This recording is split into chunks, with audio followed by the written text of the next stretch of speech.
I have been waiting so long for update 8.2 to release for World of Tanks Blitz. There's vehicles like the T110E3, which I would like to see just how much the hatch was nerfed. But in today's video, we are going to be talking about this Tier 10 Chinese tank destroyer, the WZ-113 GFT. A vehicle that I really wanted to make a video on before it was actually buffed, talking about my personal opinions on the tank as it was before, but I held off. I held off until today, as Update 8.2 has just been released, and I'm going to be doing a full-down review on this vehicle, talking about what makes it strong, what has changed in the update, and is it worth the grind, or should you be staying very, very far away? Well, let's break into that. Of course, if you'd like to see more videos like this, please consider smashing that subscribe button down below. Now, you can see the armor changes are huge. Like, there are big changes in the armor from 8.1 to 8.2. Frontally, on update 8.1, the upper plate was about 237 millimeters thick, the side here was about 140, and the edges were 245. Nothing impressive on the side armor. Now, that upper plate that was quite weak is now 588. Yeah, good luck getting through that. You're not gonna. Let's just put it like that. As well, this side plate is now 300 millimeters thick, and this here is 330 as well. Yes, that is right. The WZ-113 got a massive revamp on its armor profile. Not only, though, did it get added on frontal armor, the vehicle also has a better on-movement dispersion, better engine power, better effective power-to-weight ratio, and as well, traverse speed. That is right. This vehicle basically received a flat-out buff in every single variable. And, well, what is that going to mean for the tank? Well, we're going to find out right now. So, what was previously good about this vehicle? I played it quite a bit in Update 8.1 to see what it was like then, so I have a good idea of what it's like now. And the gun is the big one I'd like to see. This gun is really troll. Just like the Object 268, Russians and Chinese guns are very similar on their aspect of aim, shoot, shell go nowhere near aiming circle. So, I'm hoping that after they've buffed the on-movement dispersion, this vehicle is going to be dead-eye accurate. As well, I'm running reticle calibration on it, which means that if I activate that for its like 20 seconds or so, I get even more dead-eye accuracy. So, yeah, that's going to be quite deadly for any opponents coming up against the vehicle. Another great thing about the WZ-113 GFT is the gun. Even though you can see in the background there and in the picture, it's a small gun. It doesn't look that big. It deals 640 damage per shot, and not to mention, 413 millimeters of heat pen. Yeah, that's going to easily just cut through any armor that existed before that. So, great things for the gun, and great things for now the mobility, it seems, and armor. This tank can do it all. Unfortunately, it is kind of ugly, and it's a box, which means if you have the sides of it, it's still quite an easy pen. But we're going to see just how it is. Oh my god, I thought the game was broken, but no, it was just a little bit laggy. Looks like the ping it's going down. I don't know. We'll see. But either way, man, that's actually not slow. We're easily even uphill, going 30 plus kilometers per hour.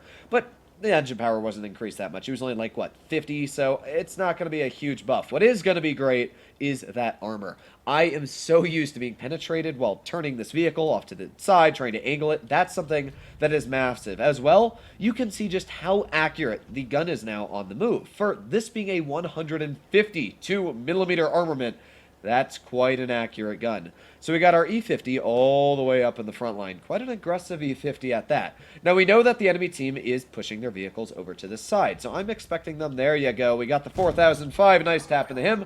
And let's back straight in the cover. With that, we're at 632 damage. And, well, let's reload once again. 5, 4, 3, 2, 1. And, well, we got the FE-Tune 5B183 right there. Aiming in. Boom! Another nice tap out. That's what I'm talking about. 2 taps now. We're dealing, 1,209 damage so far. We've got the Krandong off to the side over there. That 183, though, he is dead-eye accurate on trying to land a shell onto my vehicle.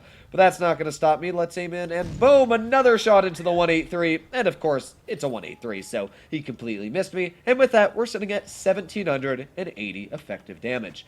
Now, will this 4005 be running Spallliner? I think yes, but you never know. Oh, we've got the Krandong right here. Let's aim a heat shell on him. 688. Of course, while the Kron does have a very strong turret, it's only strong if you're hull down. On flat ground, yeah, that turret's about as good as a pancake, so it's not going to do amazing. Now, we do have the E5 onto my rear, and I don't like that, of course. Got to be very careful there. We've also got the 4005. Boom! Nice HE into him for 664. Back up. I am covered behind the building, or I guess whatever you want to call this, the pile of dirt. And now we're doing even better. We're sitting at over 3,000 damage already. Sure, we have been penetrated, but it was by a tier 10 tank destroyer, so that was to be expected as it is. There goes the E5, who is, I don't know. Well, the 4005 is about to be taken out, so not really worried about him. Hopefully the Vickers finishes him off. There's the T62A, so you know what? I'll just shoot the 62A. If that E5 is going to sit there, might as well just put on my adrenaline, get a shell into the 62. And, well, they got an E100 left as well, so let's get one more shell into you. Can't really HE pen him, but one standard shell works. Nice fire as well. 700, 800, 925 damage.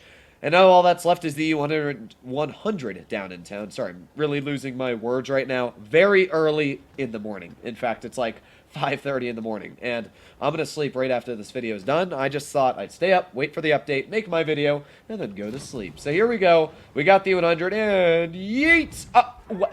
I hate this game sometimes. Well, I can't really blame the gun on that. That was just a little bit off to where I wanted it to go. Look at that! Victory! Wargaming, shoving it in my face. I don't know what to say about that. I think the victory here was fine, but you know what? You go Wargaming. That's just going to blind me and give me some seizures now. It's fine, though. It's actually pretty cool. I guess for anybody that didn't read victory on your screen and notice it compared to the defeat, now you get to know. 4,682 damage that first game. And while the armor didn't seem to really change much for me because, well, we didn't really get shot, one thing that I did notice a massive change in is the accuracy. It's about a 30% accuracy on movement dispersion buff. And that's huge. People underestimate how big on-movement dispersion is. But to put an example, if the T-49's on-movement dispersion was the same as a, let's say, Leopard 1, the gun would never get larger than basically 10% of his aiming circle normally. That would be incredibly deadly. Just imagine that. A T-49, but you're always aimed in. That is how on-movement dispersion works. When you move your tank, the gun blooms, making it less accurate. That's why actually having an incredibly good on-movement dispersion can make your aiming time better than statistically posted. And it can be a very strong thing. That's why this buff here, I actually think made the 113 a really, really fantastic tier 10 TD, because now you can kind of snap shots with a 640 alpha gun. So what do we have against us? Well, we got a Kranvang once again, an IS-4, Progetto 65. That's a whole slapper of really strong tier 10 vehicles. Now, the upper plate on the tank was buffed, but the hull armor is still the same, and it's about 300 millimeters base, which was about the same as that Kron's turret on flat ground, maybe a little less. The Kron's turret's still about 350 or so on flat ground, meaning that, yeah, the tank does have good upper plate armor, but don't expect to get that many bounces. It's good, but it's not, you know, it's not ridiculous. So let's see what we can do here. We can either go medium side or heavy side. Medium side or heavy side. Well, oh, there's the lag again. I guess with the latest update, it's pretty laggy. So what are we gonna do? Well, I don't know right now. They got heavies and they've got mediums. I'm gonna try and help out. That guy's going this way. All right, fine. We're going heavy route. Like, I'm not gonna complain. I kind of wanted to go heavy route either way. But, yeah, let's see what we can do here. Well, we got the Vickers light off to the side. Maybe this Vickers is gonna... I don't really know what this Vickers is gonna do. We've got the heavies off to the side over there. Ooh, there's an FV2 and 5B, which we most like... Oh, that's not good. That's not good at all. The Vickers is off to the side still. I'm gonna aim right where that Vickers is most likely going to poke. I don't know if he's gonna do it.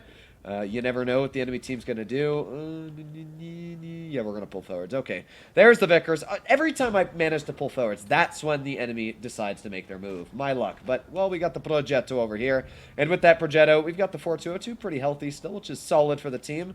Let's see what they're planning on doing. Obviously, I've got high pen. I've got high alpha. So anything that their tanks try to do, we should easily be able to out-trade, should I say? So what do we got? Well, we got the Vickers off to the side, E50M over here. Huh, this is just a waiting game right now. There's the Vickers kind of pushing in. Oh, we got the Progetto, and... Oh, no!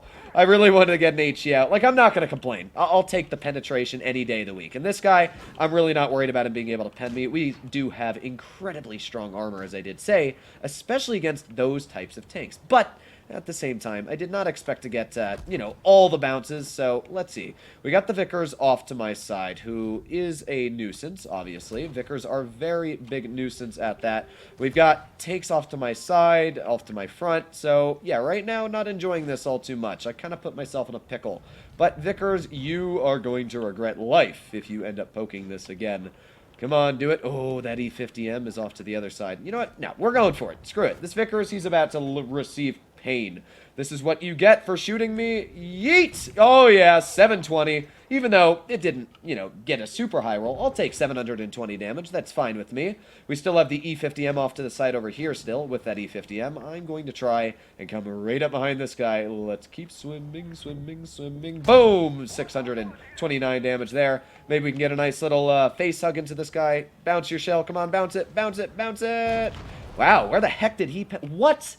Okay, you know what? I'm not even going to question that. My luck was so bad on that shot, I'm really not even going to bother. So, well, we've got the Vickers, who we took half of his health off of, but sadly half of the health is not going to be enough to finish off that player. There you go, max roll. But that's probably going to be the end of my tank. Yeah. Oh, wow, we got 2 bounces there. Very, very lucky, if I do say so myself. Let's go for an HE pen on the rear. The 113. Oh, no, it just went off to the side. That's a shame. But, you know what? We did 3,081 damage. I'm not going to lie. I made some mistakes this game.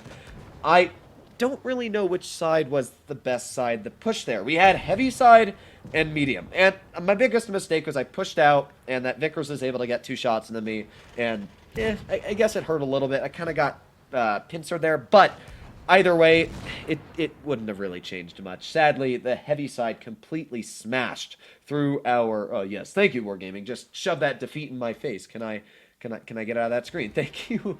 But, as I said, unfortunately, it seems like our heavies died very quickly. Our 183 didn't do all too much. But, you know what? The 113 did good. We got a lot of bounces. It showed that the tank is strong. The on-movement dispersion's good, and that's all that matters. I wanted this tank to be a good vehicle. In my opinion, this is becoming one of the strongest tier 10s in the game. Not only tank destroyers, but tier 10s alone. So let me know what you think about the WZ-113 GFT in the comments down below. Hopefully, all of you enjoyed today's video. If you'd like to see more like it, please consider smashing that subscribe button down below. But other than that, stay happy, stay healthy, and I'll be seeing you in the next one. Bye-bye.